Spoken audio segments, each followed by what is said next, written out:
For question 15, right? Question asks for what's the time taken to move from point X to point Y.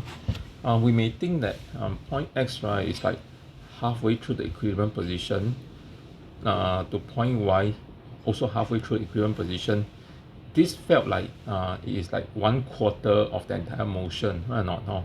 It feels like, oh, O is going from, object is starting from O, going to P, coming back to O, going to Q, going back to O, and that's like one cycle.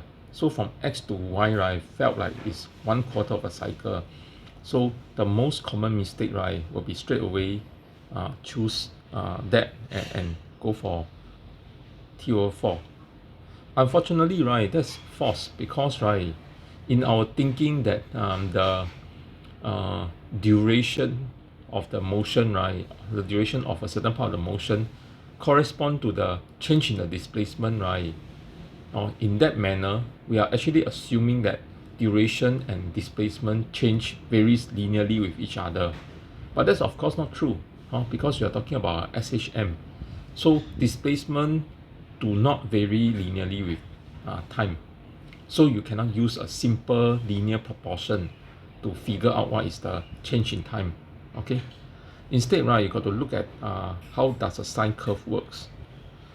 So for a sine curve, right, in the x-axis, right, we have time.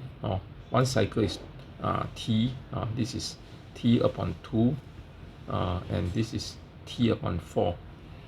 Correspondingly, right, we also have the angle. So let me write it out. This is 2 pi. This is pi. This is pi upon 2. If you like 2, right, it's 360, 180, 90 degree. Yeah. On the y direction, right, you have this as 1, and we just look at one side. That will be good enough. And y direction, right, refers to a displacement, correct or not? So this kind of question always asks halfway through, okay, at the midpoint. So this position, right, is 0.5, is the value of the sine function. Yeah. So what angle, right, will give you a value of 0.5? Well, let's look at this graph. If you look at a normal simple sine graph, right, that's what's being drawn here. The angle, right, that gives you this 0.5, right, will be 30 degree or pi over 6. Yeah. And correspondingly, right, this portion, right, from this point to here, right, this angle will be pi upon 3 or 60 degree. Yeah. So it depends on, right, how you are trying to get to halfway mark. If you are going from zero displacement to halfway mark, right, you will need an angle of 30 degree.